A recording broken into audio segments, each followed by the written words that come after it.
couldn't believe what was happening. One day, my phone wouldn't stop ringing. Calls from my parents kept coming, and every time I answered, their voices were sharp, angry, almost unbearable. "Are you mocking us? What is this amount?" my father yelled. Confused, I tried to speak to understand, but their words came faster than I could process. My mother chimed in, her sighs full of disappointment. "Why don't you learn a bit from your sister? She sends us so much money, and you don't care at all." I was Violet, 28, working at a modest food processing company, and yet somehow my efforts were never enough. My sister Ally, 5 years younger, had always seemed to possess the perfect life, the perfect face, the perfect everything. Ever since she was a child, people turned to admire her. "Such a cute little girl," adults would gush, while I, ordinary in appearance, was quietly dismissed. Clothes, lessons, privileges, everything was hers. I remember the sting of seeing her take my cherished stationery, and even when I protested, my parents would say, "Forgive her, Violet. She's just a child." Their favoritism was glaring, unyielding. And yet I endured it quietly, internalizing a sense of inadequacy that followed me through every stage of my childhood. When I reached upper elementary school, Ally demanded her own room. Predictably, my parents obliged, pushing me to the living room where portraits of our deceased grandparents watched silently. My grandfather had named me Violet because I was born in spring, and he adored violets. He used to hold me in his lap, telling me, "No matter how hard life gets, happiness will bloom again just like violets." Those memories were my comfort, a quiet flame in the shadow of parental neglect. As I grew older, I developed dreams, small ones perhaps, but my parents dismissed them. I wanted to become a school nurse to study at university, but their answer was always the same. "We can't afford it. Get a job. Think about Ally too." They never considered me, never invested in me, while Ally's future was always nurtured. High school graduation for me meant entering the workforce immediately, while Ally went on to university, thriving in opportunities that were denied to me. I moved out to a modest studio near my company, seeking freedom from a home that stifled me. Living alone was a relief, a quiet space where I could breathe. Ally stayed home, the golden child, a model scouted by a talent agency. Parents beamed with pride, talking endlessly about her achievements. And yet, behind the scenes, reality was often less glamorous. Ally suggested sending money to our parents, $4,000 a month, as a gesture of gratitude. I agreed, though my own salary barely covered my living expenses. I took on a second job as a security guard at a construction site on weekends, enduring heat, cold, and exhaustion. I cut every unnecessary expense. I studied late into the night for certifications, anything to make this gesture possible. But one day, the phone rang. My father's voice thundered. "Are you mocking us? You send just 50 cents. Confusion gripped me. I had been sending the full amount. Only later did I realize Ally had orchestrated this, sending money under her stage name, Rainbow, and leaving me to take the blame. My parents were furious, my anger and sadness boiling into an emotional storm I couldn't calm. Betrayal stung, but I resolved. I wouldn't blindly obey my family anymore. I turned to my friend Nina, a sharp, justice-minded woman who had always been a reliable confidant. She helped me see the truth. My parents had enough resources, Ally was exaggerating, and there was no reason for me to be financially exploited. Her words struck deeply. "You're too kind, Violet. You shouldn't let yourself be pushed around." I made the decision to stop sending money. It was a small act of defiance, but it gave me a sense of agency I had never felt. For the first time in my life, I put myself first, even if it meant facing Ally's wrath and my parents' anger. The path forward was uncertain, but I was ready to reclaim control over my life. And then, 2 months later, my phone rang again. Ally's voice was sharp with fury. "Why haven't you been answering? Why did you stop sending money? What were you thinking?" I listened, my heart hardened. I knew what had been going on behind my back, how my efforts had been manipulated and used for my sister's pride and my parents' indulgence. Anger surged within me, yet a cold clarity settled as I realized I would no longer be a pawn in their selfish games. I had to take charge of my own life, and it would not be dictated by their greed or Allies' manipulations. The next morning, I woke with a renewed sense of purpose. I would rise above the family that had belittled me, above the sister who thrived on deceit, and I would build a life that was truly mine. Every step, every sacrifice, every long night of work and study, everything had been for this moment of reckoning. And yet, the storm had only just begun. The days after I stopped sending money were a mix of fear and liberation. Fear, because I knew Ally and my parents would notice, and their reactions would be harsh. Liberation, because for the first time, I felt the weight of their expectations lift from my shoulders. I focused on work, pouring myself into tasks that demanded every ounce of my energy, yet gave me a tangible sense of accomplishment. My part-time job at the construction site was grueling, but I endured, each drop of sweat a reminder that I was building something for myself, not for them. Then came Ally's calls, at first incessant and angry. "Violet, how could you just stop sending money? Don't you care about Mom and Dad?" Her voice trembled, not with worry, but with irritation, as if the world had wronged her because I had refused to finance her charade. I ignored the calls, focusing instead on my studies for the business consultant certification. I had a plan now, a goal beyond the household that had never valued me. Slowly, I began to see a glimmer of control over my life that I had never experienced before. One afternoon, during a short break at work, Nina and I met for lunch. She listened quietly as I recounted Ally's tantrums, my parents' manipulations, and the financial strain I had been under. She shook her head, incredulous. "Violet, this isn't normal. They've been exploiting you. You've been bending over backwards while they live comfortably. You need to set boundaries." Her words were firm but comforting, and for the first time, I realized that I didn't have to endure their abuse silently. Encouraged, I started strategizing. I couldn't undo the past, but I could protect my future. I took extra shifts at the construction site, kept meticulous records of my earnings, and carefully budgeted every cent. Each day, my confidence grew. Ally's voice, once so dominant in my thoughts, now felt distant. I discovered a resilience I didn't know I possessed. 2 weeks passed. One evening, as I returned to my studio, exhausted yet strangely exhilarated, I found a letter slipped under my door. My parents' handwriting sprawled across the envelope. I tore it open, expecting pleas or threats, but the contents surprised me. They were worried. Not for my well-being, but because the $4,000 had stopped arriving. Ally had confessed to them, partly. She admitted she hadn't been making much money from modeling, and that our parents' debt was largely exaggerated. Their pride had been wounded, their plans disrupted. Yet instead of reflecting on their greed, they doubled down, asking me to resume payments immediately, citing family responsibility and trust. I felt my pulse quicken.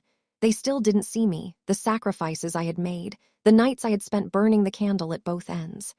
Ally had manipulated them into thinking I had failed, and now they were coming at me again. But this time, I didn't panic. I calmly drafted my response. I would not be coerced. My hard-earned money was mine. I would no longer feed their illusions or Ally's false pride. Days later, the confrontation came in person. My parents and Ally arrived at my apartment unannounced.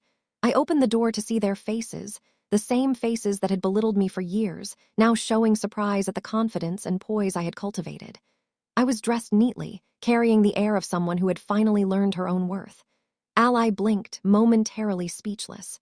You look different," she stammered, her voice unsteady. My parents exchanged confused glances, as if they had stumbled into a reality they didn't recognize. They demanded the money again, citing hardship and family obligations. But I had learned to read between the lines. Their hardship was nothing more than indulgence, their obligations a convenient excuse for their reckless lifestyle. I told them firmly, "With your incomes and Ally's so-called career, you are fully capable of managing. I am no longer responsible for your debts or your illusions. I am done being exploited." The silence that followed was palpable. They had never heard such firmness from me, never felt the weight of my refusal before. That night, I reflected on everything, the favoritism, the manipulation, the endless sacrifices. I realized I had been invisible in my own family, a mere shadow against Ally's brilliance. And yet the fire inside me was now unstoppable. I was no longer Violet, the overlooked daughter. I was Violet, the architect of her own destiny, and I would ensure that nothing, neither family greed nor Ally's manipulations, would stand in my way again. The days that followed were transformative. I focused on passing my business consultant certification with distinction. I restructured my finances, moved to a new apartment closer to work, and began taking on leadership responsibilities at my company. I discovered not just independence, but a deep, quiet pride in knowing that every achievement was mine alone. Ally and my parents became peripheral, their demands fading into background noise I no longer needed to answer to. But the story wasn't over. Just as I began to feel secure in my new life, an unexpected twist arrived, one that would challenge my resolve, test my patience, and force me to confront not only my family, but the tangled web of betrayal, pride, and survival that had defined my life for far too long. A knock at the door signaled the beginning of a new chapter, one where my strength, my intellect, and my courage would be pushed to the limit. And as I opened the door, my heart pounded, knowing that the past was far from done with me. The knock at the door echoed like a warning. I took a deep breath, bracing myself, and opened it. Standing there were my parents and Ally once again. Their expressions were a mix of desperation and disbelief, as if they couldn't reconcile the confident woman before them with the timid girl they had long dismissed. Ally's eyes darted between my face and my apartment, silently calculating, scheming even as she struggled to hide it. My parents, usually so domineering, seemed unusually hesitant, like actors who had forgotten their lines. "What do you want now?" I asked, my voice calm but edged with steel. I refused to let fear or resentment show because I had learned long ago that any weakness would be exploited. My mother stepped forward, a forced smile on her face. We just wanted to talk, Violet, we've been thinking. Maybe we misunderstood things." Her words faltered, betraying her lack of sincerity. My father remained silent, his hands shoved deep into his pockets while Ally fidgeted, as if rehearsing an excuse. I studied them silently, my mind working quickly. They had always relied on manipulation, on my compliance, and I had fallen into their trap for far too long. But not anymore. I knew their patterns, their needs, their weaknesses. And for the first time, I realized I could turn the tables. "Misunderstood? Really?" I asked softly, letting a trace of incredulity linger in my voice. "You've been benefiting from my labor, Ally from her privileges, and yet you come here, expecting me to keep funding your lifestyle." Ally's face flushed red, a combination of embarrassment and anger. But Violet, we're family, we thought," she started, her voice trembling, then stopped as she realized I wouldn't let her finish. I held up my hand. "Family doesn't demand blind obedience and exploit each other, and it certainly doesn't lie and manipulate to cover its mistakes." My father cleared his throat, trying to regain authority, but it fell flat. "Violet, you've always been so headstrong. We just want what's best." "For you, maybe," I interrupted, my tone sharper now. "For me, you never wanted what was best. You wanted control, appearances, and to feed Ally's ego. And now, after years of trying to live up to your impossible standards, I'm done. I will no longer be your source of money, your scapegoat, or your entertainment." The tension was palpable. Ally opened her mouth, but I cut her off again. "And Ally, don't try to play the victim. You've benefited from every advantage I was denied. You wanted the spotlight. Fine, take it. But don't expect me to pay for it or clean up after the consequences of your failures." They exchanged glances, confusion and fear mingling. For the first time in my life, I realized the power shift had begun. The timid, overlooked daughter had grown into a woman capable of standing firm, and neither Ally nor my parents could ignore it. I felt a strange exhilaration, a thrill I had never known when my life had been dictated by their whims. But even as I felt this surge of confidence, I knew they wouldn't accept defeat easily. The very next week, news reached me indirectly, through Nina, my ever-reliable ally in strategy. Ally had borrowed money from acquaintances, promising returns she couldn't guarantee. My parents, desperate to maintain appearances, had mortgaged small assets to cover her schemes. The family that had once demanded obedience and money from me was now floundering, trapped by their own reckless choices. I had a moment of satisfaction, yes, but it was tempered by caution. Their recklessness could spill over, involve me unintentionally, and I couldn't risk being dragged back into chaos. I began documenting everything meticulously: transactions, conversations, proof of non-involvement. If they tried to pull me back into their schemes, I would have evidence, unassailable and final. Then came the turning point. Ally, struggling with her failed modeling ventures, attempted to leverage old connections in the entertainment industry to secure quick money. It was naive, desperate, and dangerous. One evening, a representative from a so-called talent agency called, demanding a large upfront payment from her. Panic-stricken, Ally turned to my parents, who in turn tried to guilt me into bailing them out. I calmly refused, instructing them to go to the authorities instead. The situation escalated, and within days it became clear.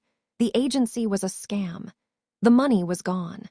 Ally had been left stranded, and my parents' financial manipulations were exposed. It was a moment of poetic justice, and yet my relief was tempered by the gravity of the situation. They had gambled recklessly, and I had no intention of being a safety net.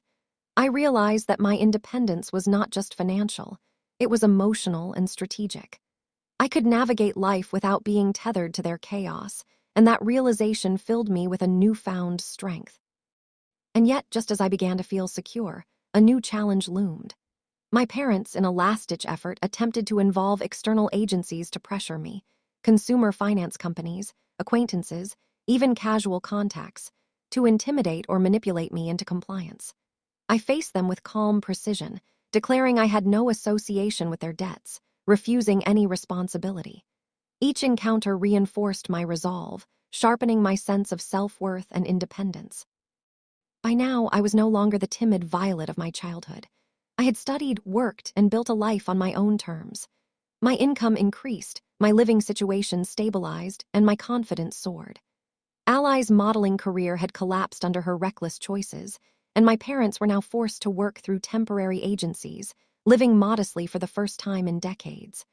I had survived the manipulations, the favoritism, and the lies. But the story was far from over. The real test, I realized, was not just survival or financial independence. It was the ability to confront betrayal, to face the people who had sought to exploit me, and to navigate life with both strength and grace. And as I watched Ally struggle to maintain any semblance of her former life, and my parents grapple with the consequences of their choices, I knew one thing.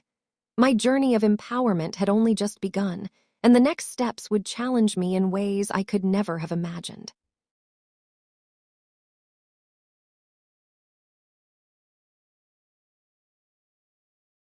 The months that followed felt like a rebirth. I had moved into a new apartment, closer to my workplace, where sunlight poured through the windows and I could finally breathe without the shadows of my past haunting me. I immersed myself in my job, taking on new responsibilities and earning recognition for my leadership skills. My business consultant certification opened doors I had never imagined, and for the first time, I felt the weight of achievement solely because of my own efforts. Every promotion, every acknowledgement, was a testament to the life I had fought to build. Ally, on the other hand, was unraveling. Her modeling career had effectively ended, and the nightlife she had turned to only amplified her downward spiral. Regular patrons mocked her, once adoring fans had disappeared, and her self-centered personality made her unwelcome anywhere she tried to rebuild. My parents, now forced to work through temporary agencies, struggled with modest incomes and a lifestyle they had never known. Ironically, the construction site where I had worked part-time on weekends now employed my father as a temporary worker. I couldn't help but feel a mix of satisfaction and disbelief. Life had a strange way of balancing scales. One afternoon, as I returned from work, I found a letter slipped under my door. It was from Ally's shaky handwriting betraying desperation. She begged me for help, not in money, but in advice, in guidance, in some semblance of support she had long taken for granted. Normally, I might have been tempted to retaliate, to let her face the consequences fully. But instead, I felt something unexpected, a sense of clarity. I was free to decide how, or if I wanted to engage with them on my terms without being coerced. I picked up the phone and called Nina. She listened as I recounted Ally's latest attempts at rebuilding her life and my parents' continued struggles. Her advice was steady and unwavering. "Violet, this is your life. You don't owe them anything. But if you choose to engage, make sure it's from a place of strength, not guilt. Protect yourself first." I nodded silently, realizing that empowerment wasn't about revenge. It was about boundaries, about defining the terms of my own life. The next week brought an unexpected surprise. I was invited to a professional networking event through Nina's contacts. Among the attendees was a tall, confident man with a magnetic presence. His name was Nick, an architect and entrepreneur, and immediately there was a spark of connection. Conversation flowed effortlessly between us, laughter came naturally, and for the first time in years I felt seen, not for what I could provide financially, not for my ability to placate or obey, but simply for who I was. Nick's interest in me wasn't transactional. It was genuine, uncomplicated, and refreshing. As weeks passed, our friendship deepened into something more. I found myself sharing ambitions, fears, and dreams I had long buried. Each step forward in my personal life mirrored my professional growth. I was finally living as Violet, not the overlooked daughter, not Ally's shadow, not my parents' bank account, but as a woman in control of her own destiny.